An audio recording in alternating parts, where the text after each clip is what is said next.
Go back just a little. Hey everybody, how y'all doing? I hope everyone is well today. So I wanted to get on here and talk about some stuff. I don't really know what direction it's going to take. I probably should do some note cards or something. But a lot of times I just be in my thoughts, and then I'll have a inclination to or a prompting to do a video about something. I'll be like, oh, okay. And so I get on and I start recording, and then of course things go differently. So at first I came on here to really talk about because I know I've been heavy for some lately, and it just is what it is, and I don't really know. But this, I want to kind of talk about me a little bit, some of my youth days, I guess. We'll see how it flows. I first want to start off by saying that this part of my journey, this journey that I have been on, this season that I have been in, before I close out this whole freaking book that I've been living. I don't want a new chapter in this book. I just want I'm going to be writing a whole new book, a fucking new chapter, right? Of my life. 'Cause, yeah. But anywho, this season, where's my peppercorn? This season has been, I'm cooking, so bear with me, please. I need to put, hold on, let me find my peppercorn. Okay, I thought I had more. But so this season of my life I have gone through some things, right? And in that, it's been physical, it's been spiritual, yeah, and I can't articulate everything, and it's okay. I don't even have to. I know some people been doing, I know some shit been happening, and I know that other people know what's been happening to some capacity, and so I ain't even stressing no more, because everything comes out. I don't know how much I was stressed anyway. I just can't explain it completely, so I don't. And I don't worry about it.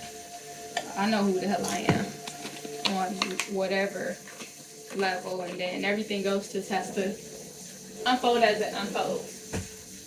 And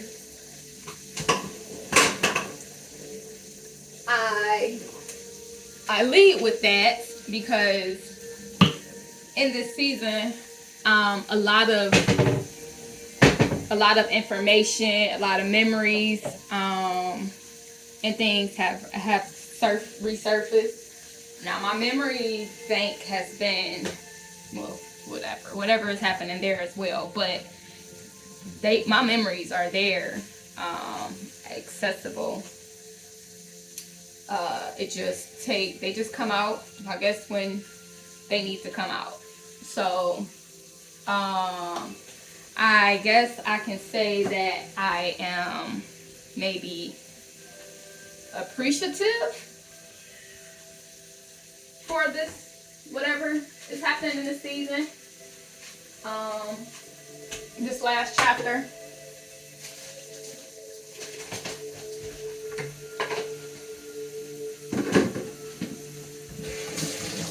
So because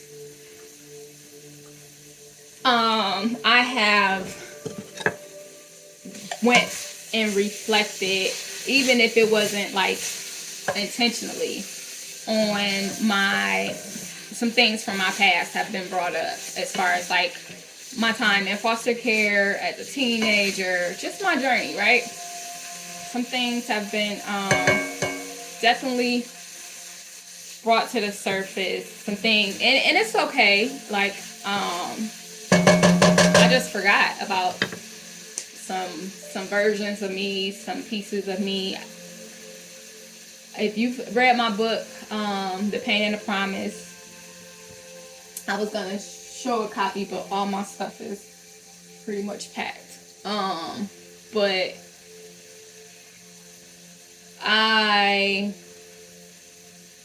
I have been through some things in life, right? And I wrote a book about it. So if you've read my book, you know that I've gone through some things. Well, maybe not, because a lot of people thought that it was fake. Well, a lot of people didn't think that, like, that was my life. They thought I made stuff up.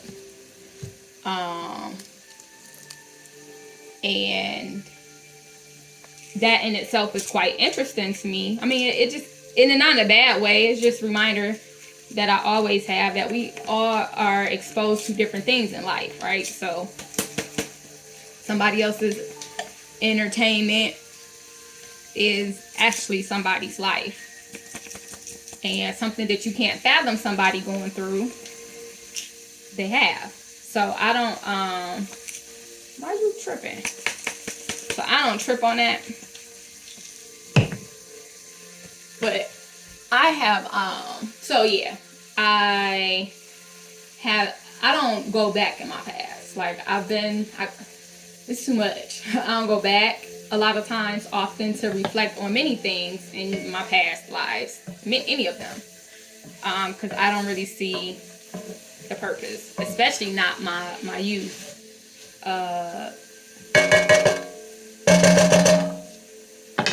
The things that I wanted to bring with me, that I thought I wanted to bring with me for the next season or the next chapter of each life, I brought, and I left everything else back there.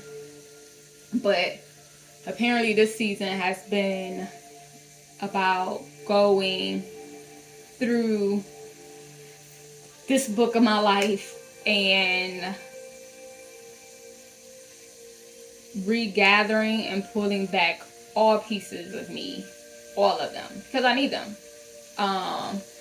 There are different versions of me for every chapter in this book. I'll be 42. Oh no, today's Saturday. I'll be 42 in 2 days. Wow. And yeah, I needed to remember some things about me that I have definitely forgot just in trying to survive this chapter of me, this journey, this information. And it just, I'm really grateful. I talked to a friend last night, and during our conversation, just reminded me of some things that I just forgot about, didn't remember, and it made me be like, okay, like, don't get me wrong, I know I'm awesome, I know who I am, I know my heart, I know my mind, I know I'm capable of some things, I know the vision that I have, I know my intentions, I know me, right? And in each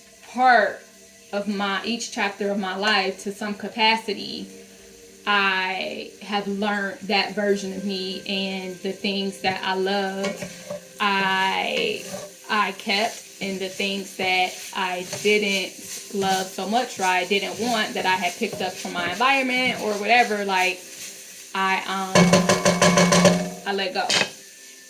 And in that, I probably left some things that I needed. There probably were some things I was like, oh, I'll pick you back up, but when I'm in a space where you'll look different. Don't want to put you on while you look like that, but I'm gonna come back when I'm a little elevated and come back and grab you, because that's a good trait to have, but not with this version of me, not in this space, or just couldn't tend to it all. Like, my creativity, I am creative. And when things is just who you are, sometimes you don't understand.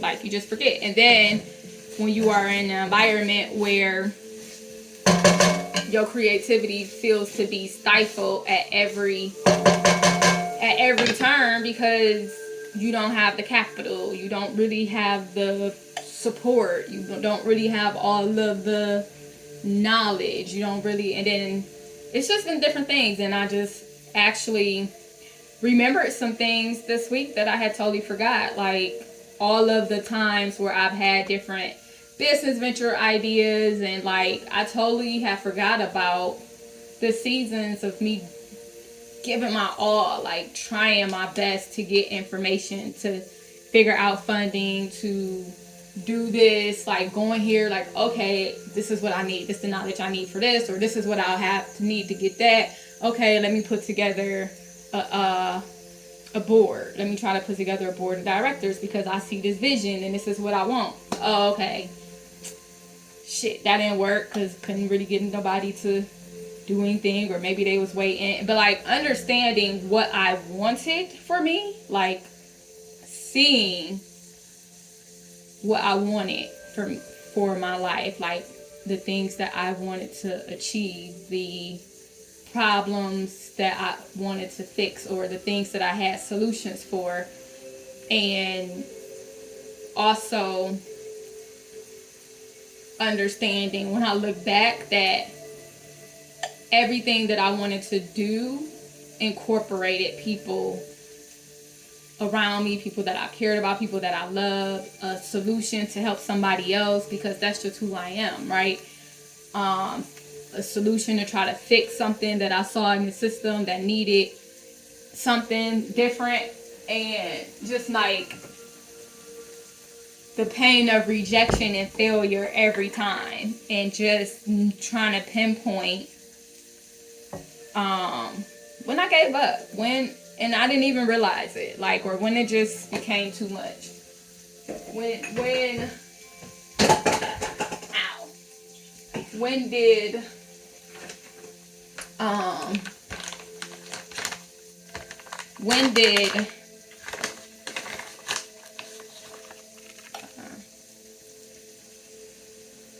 did I stop really trying? Because I've always, for as long as I can remember actively right now, like, but for a long time, especially since The Pain and the Promise been out, known that I'm supposed to be a business owner. Like, I'm supposed to build an empire. I know that. And I did many years, went trying to figure it out.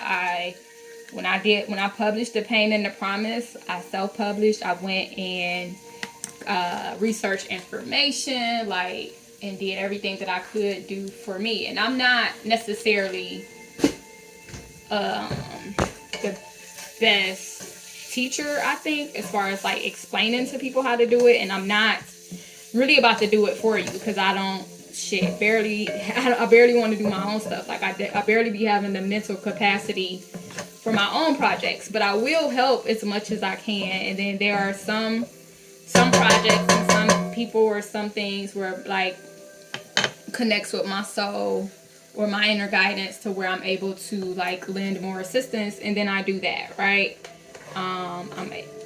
But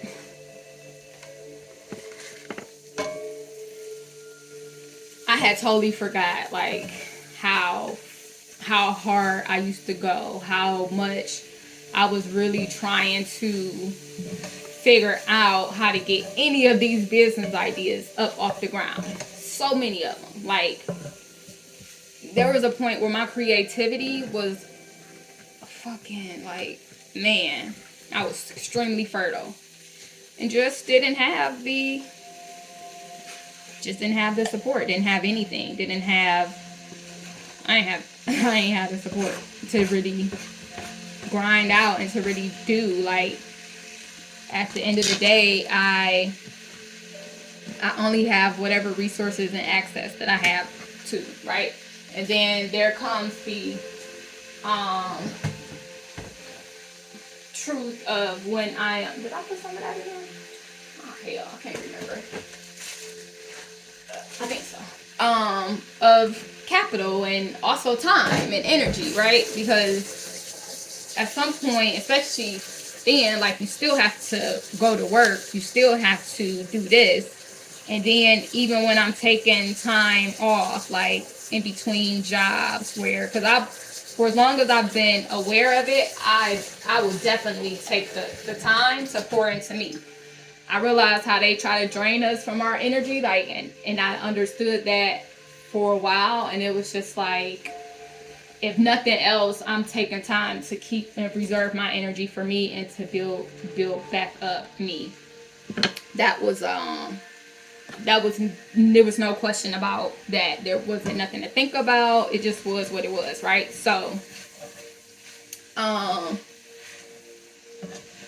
with all of those struggles and, you know, living essentially beyond under the poverty guidelines and all that stuff, it just like, and so I continue to live life. And then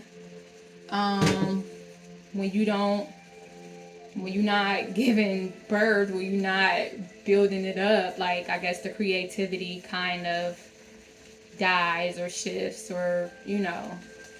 And yeah, I just been doing the best that I can, and also doing a lot of healing from things. And so I was reminded of just how freaking awesome that I am. So there's that. What else? And then, like, my journey in foster care. I did all that day I'm talking, and this is what I really wanted to talk about. As I was talking to my friend the other day, last night, and I was telling him about we were just talking, and then as we were talking, and he would ask a question, and then it kind of would like take my mind to somewhere, and I'm like, oh my gosh, I forgot about that. Like, I totally forgot about how, as a teenager, I used to go throughout the children and family services. Like, I was one of the youth that they had on panels. Like, we would do like teen panels, and I would be on the panels, like, talking to, I don't know who they'd be, sometimes prospective foster parents, adoptive parents, people from organizations that probably was like donating, like, because I think a lot of times they would tell us that they were like people that were interested in fostering or adoption, and there would probably be about 5 of us maybe on a panel at max, I think, there at whatever event or whatever it was. And we would go and we would sit on the panel, we would talk, and I can't really remember where, and then they would give us like gift cards or things like that, because as I was telling him, I was like, you know, at the end of the day, I lived in many foster homes, right? And I mean, they provide what they provide, there's not that, but to me it was always just me living there. I'm like, and as long as I can remember, like, I kept a job, like from babysitting as a teenager to working with the city of Cleveland, with the summer youth program, and then like when I was in like Hermondale, because I've always loved to cook. I think I worked in the kitchen as well as like the daycare. Because there was a little baby that I had just like loved, and that was my girl. That was my baby. And so I worked in the daycare. This was at Palmerdale. I helped like with the kitchen stuff, because I've always loved cooking, being in the kitchen, like experimenting, playing with food and stuff.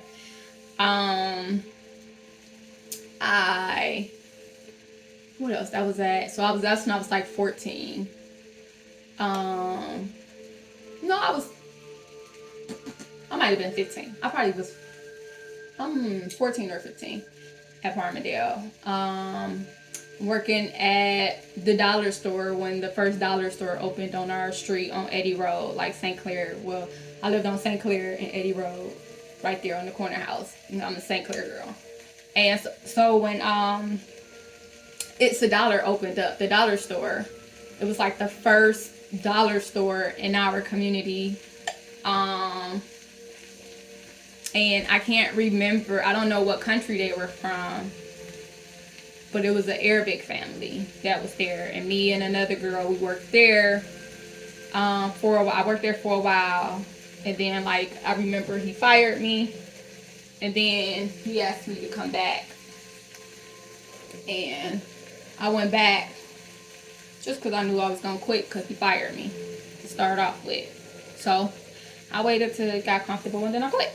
Like, and then I worked at Taco Bell at the Galleria.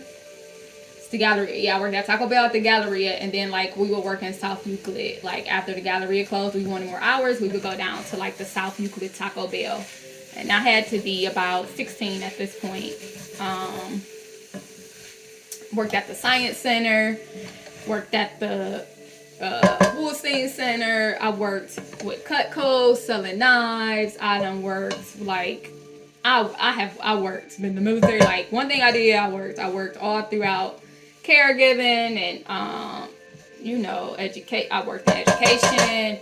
I worked in the different churches as like a pastor assistant. I've just been working. So like as a teenage foster child, I didn't really rely on my foster parents for anything. Like I learned early how to get my clothes. Like I would watch when we were younger how, you know, the social worker would come out and for our clothes, and they would take us to like TJ Maxx or Burlington or one of those places, and we would get clothes. And I just paid attention. Like we had a $300 limit or whatever we would get, and you were able to get, I think, like 3 or 4 clothing vouchers a year. It might have been 3, might have been 3, because I know we got one when school started. I feel like we got one when the weather changed, and then we got one like right before school ended. So I just like learned to pay attention. And then at first, when I was younger, it was well, at first starting off, when I was younger, it would be like they would give the voucher and things like that. But then when I became a teenager and I got like independent, I just like learned how to cut out the middleman. Like I would go to my worker or whatever and be like, I need a clothing voucher. School started, I need a clothing voucher. And I would get a clothing voucher, and I would go up to Burlington or something myself and get well, at first the social worker would go with me, but I would always say like, you don't need to go to my foster parent. Like here I am. Like I just took over my care, period. So like when I was in a foster home, really the only thing provided to me looking in was a home, like somewhere to sleep, somewhere to cook, eat, companionship, like especially my last foster home. Like I loved my foster mom. A bed, like safety, like I was safe. I was finally in a safe space. But I had paper routes before, like in other, like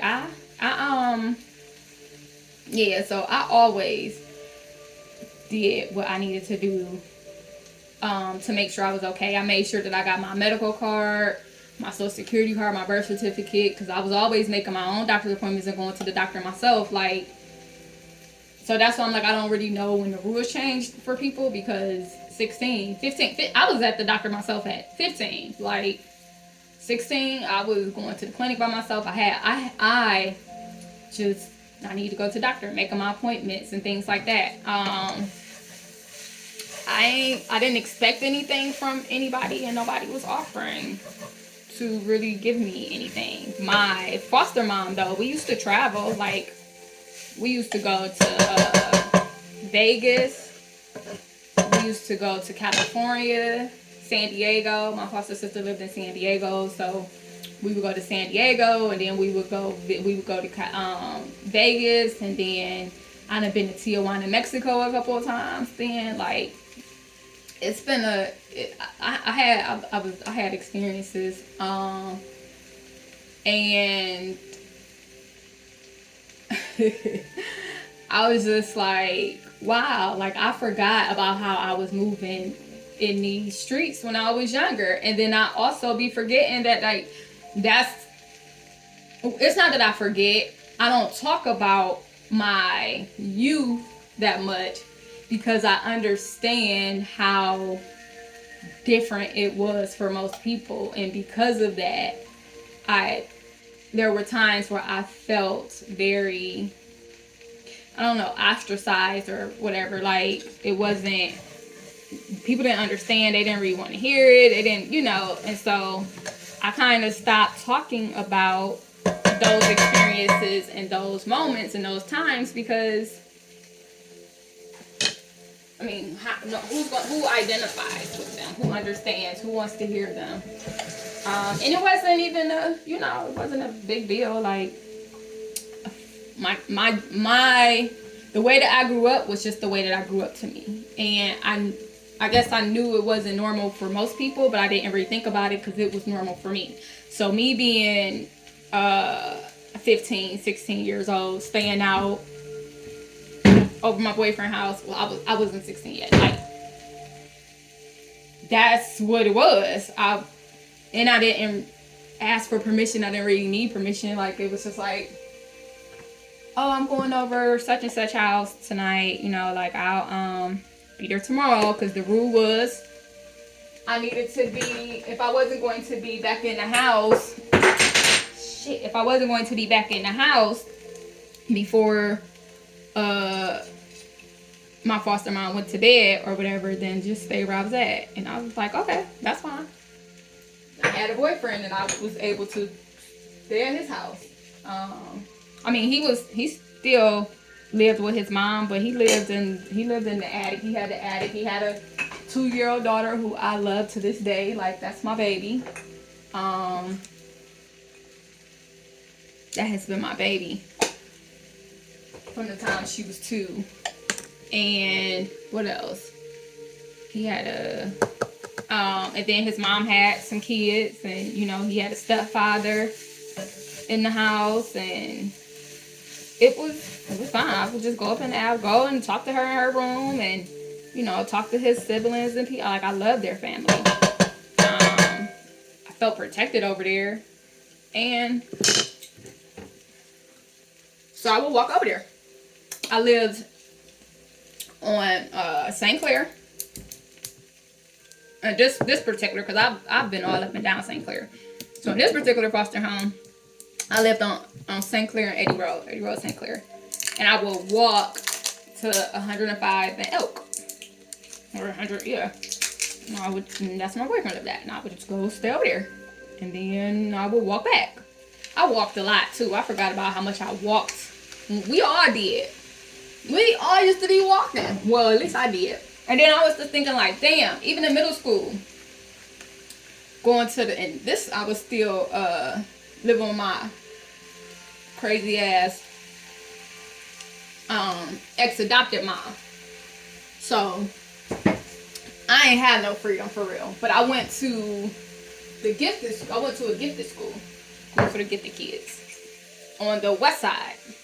So the 6th grade year, we got bused from the east side, and I was living on St. Clair then. I was living on Landslide. So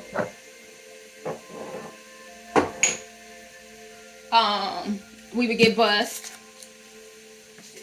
from the school buses. I would go to where we were getting bused at, and then we would ride with students from the high school over there, Max Hayes, and my school.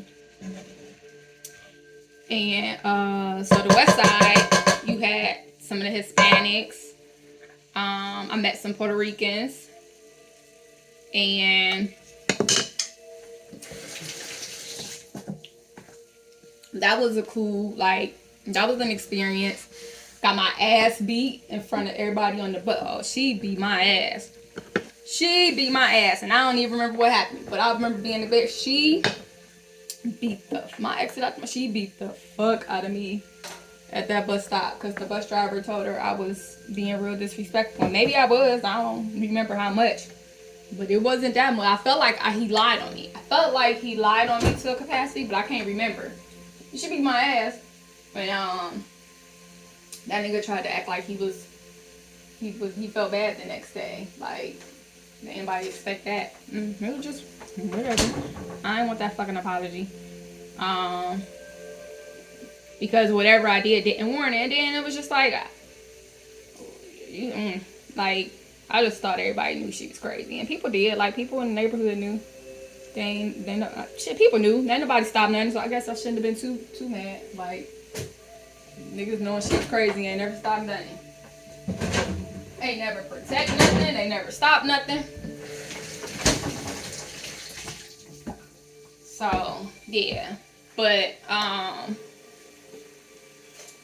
thought about, what else are other things that I have remembered in this season?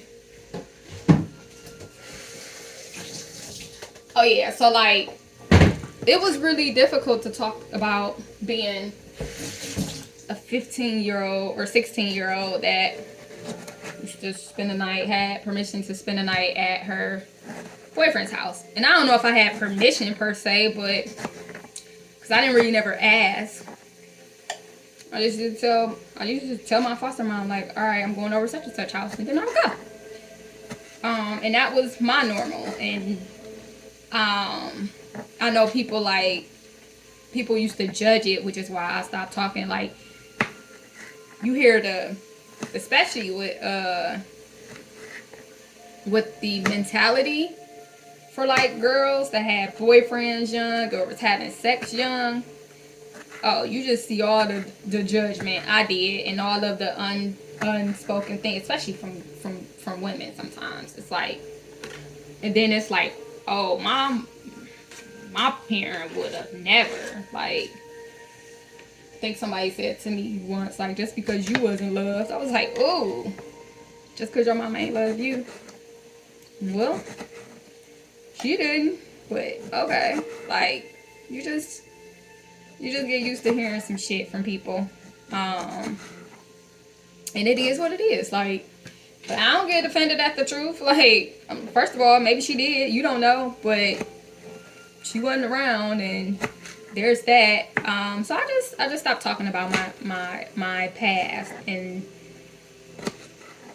which when I have a book about some of the experiences that I had in foster care and how it affected me, it kind of like maybe affected the book. I have not been promoting my book for shit. The Pain and the Promise came out in 2012. I think the day before my birthday, I had the book release, and I went hard for probably like 2 years trying to do the best I can, figuring out the marketing, because I didn't have no money to pay nobody for marketing. So I did kind of online guerrilla marketing. I tagged celebrities and people, you know, like I was tagging people on, and Twitter was my thing back then, because that was before Instagram. I wasn't on Instagram. I only got on Instagram at my cousin's suggestion. I ain't all them pictures. I'm a words girl for real. Like, I was like, I'm supposed to post. So I tried to figure that out. But like, a lot of my sales came from my connections on Twitter, and then like most of my sales, probably like 80% of my sales, 90% of my sales at the time, they came from the UK. They was buying my book over there. I had an offer to speak. Like, I was doing different speaking, and at first I was offered to like headline a conference, and then I had chosen one of my girls to be my manager, because I was like, okay, she be seeing like the things that I can't see as a creative and business mind, and she was a numbers girl.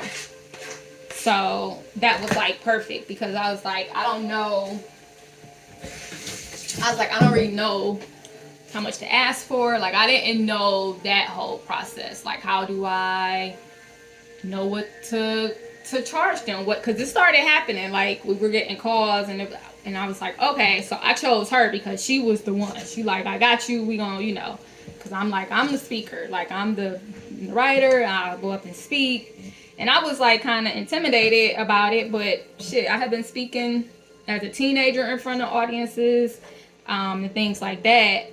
I was only intimidated at the idea that it had to look a certain way, it had to be a certain way. That's what caused me the most fear. When I was speaking in the schools, when I was being asked to come to different schools and speak to the teens and stuff, like, I really found my flow, because it was like if I don't think it has to look a certain way, then I can do it. When I'm just able to just speak, and maybe I just decide ahead of time, like what parameters like I want to hit on or touch, or like what's the subject I want to talk about, especially dealing with teens. And then I kind of like visualize well, back then I've changed now, like it's been what, 12 years, like 10 years at least. But like I used to have the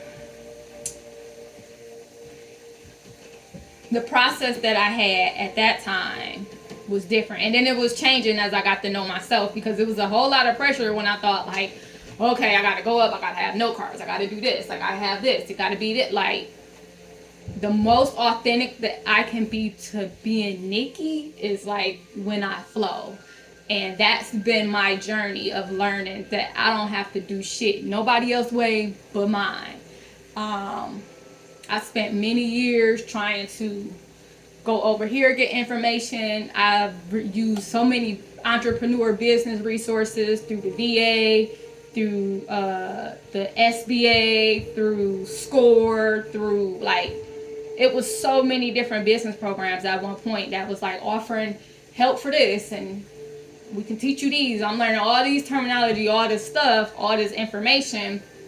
But then when it came down to it, I'm like, but where's the funding, and where's the actual like team to help, and where is like the actual physical support?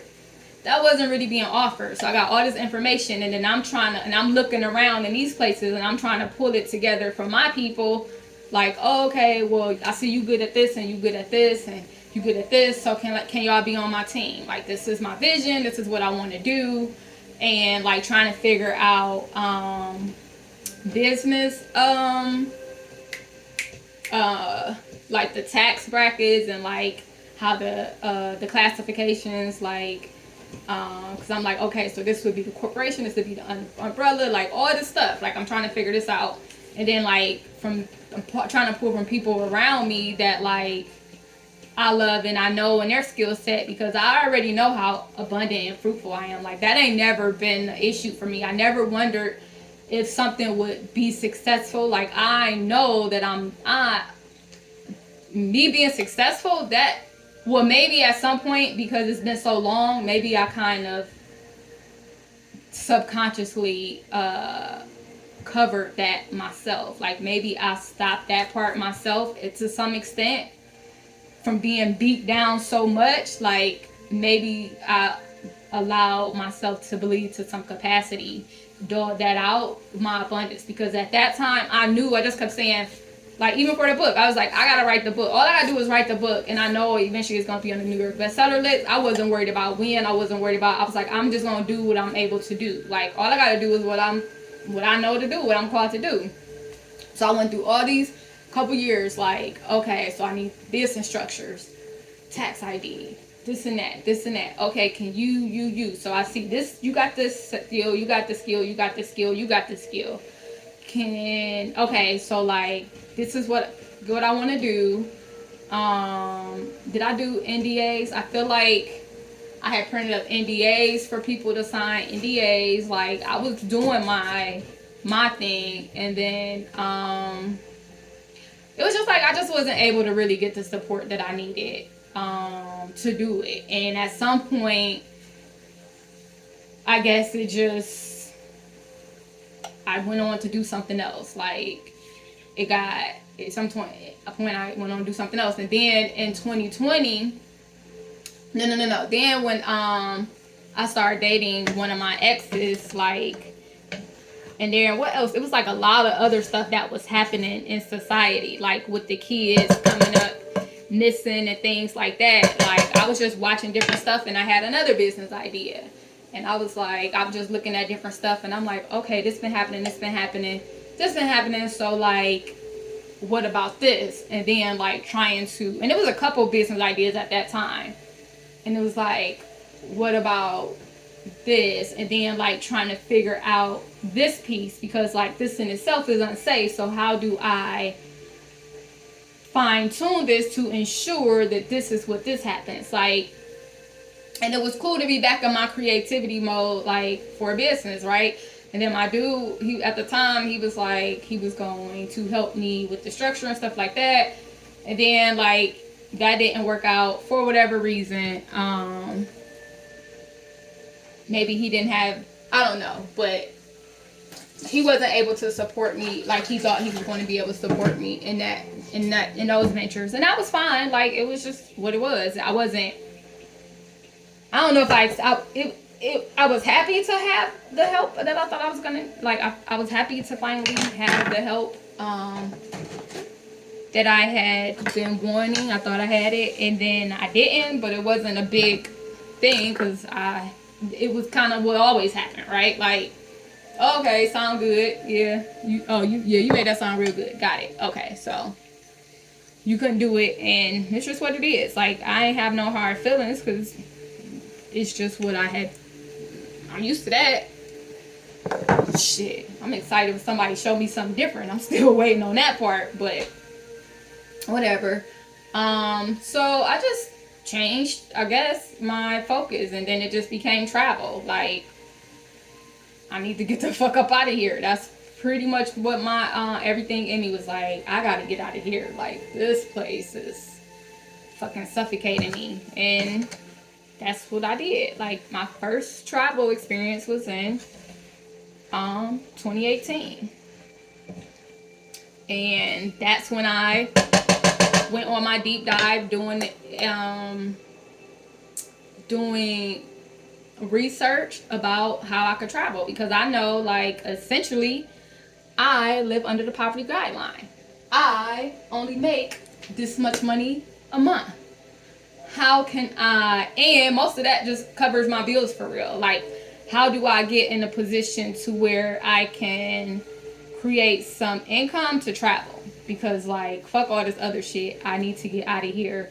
So that became my thing. Like, how do I create something so that I can get out of here? Because I don't really have enough income to where I can save this much money like people thought. But, and so I just finagled that. What I would do is I would purchase things ahead of time. Like, okay, I pick a month, I started researching countries, and then I started researching like different organizations, different ways that people travel. Like, I went on a deep dive and searching like the safest, most cost-effective way that I could travel, feel secure, and have the experiences and the things that I wanted to have. Because I didn't necessarily have to go do the tourist stuff. That would have been cool, but like, I know who I am and what brings me joy for real, like my heart. And then also, like, I just follow the guidance given. So that's what I did. I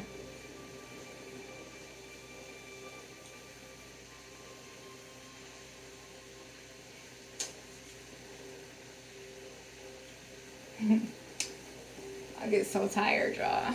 But I did the research. I found out how to travel. That included volunteering. That was fine because I was looking at all these other volunteer sites. It was like, oh, pay for this, pay. I'm not doing that. And they want like thousands of dollars and stuff. Like, I can't afford that. So then I just started looking at different stuff. And then you come across Couch Surfer and this and that and this and that. So I started going through different organizations to figure out like which one worked for me. And that's what I went with. The one that I felt that was the most safest and securest. And then like I kind of treated it like I treated anything else. Did my research. I found the organization. I went and did some research and this and that. And reach out. And you would talk to the host and hostess and things like that. So that was cool. And then so once I figured out, I was like, okay, these are different places I want to go. And at the time I had a friend that was from a different country. I wanted to go visit her country, so I put that on the list because I just felt like as much as I love them and their family, and like the cuisine and the culture, like if I'm going to be going that way, why would I not stop to actually embrace the culture and show like why wouldn't I do that? That just seemed that seemed like, no, like I want to be able to go see where you from. You've been sharing your culture with me as much as possible here, so let me, so me and my niece, I got me and my niece our plane tickets there. I think me paying for her plane ticket was my graduation gift to her, and then like her mom paid like her other stuff.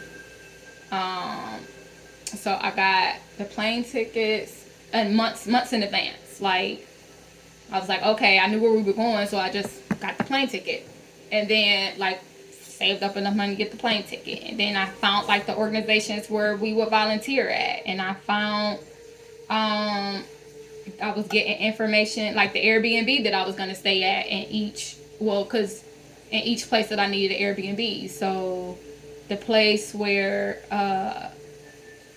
the place where my people was at, like that in Zambia, I went ahead and I got me an Airbnb, and it was really nice. Like it was really nice Airbnb. So glad that I stayed there for my stay. And at that, because I had whatever cash, like I had saved up whatever money that I could, and plus I also made sure that like I was getting paid a couple times before, like after, while I was gone, like getting a couple of deposits. Like I had made sure that I would have at least some type of income coming in, plus I had whatever money that I had. So like just learning to figure it out. Like that's all I've been doing all my life, is figuring this shit out. Like if ain't nobody else gonna truly help me, I'ma fucking help myself. And there are seasons where I am exhausted because I don't know how to do anything but be me.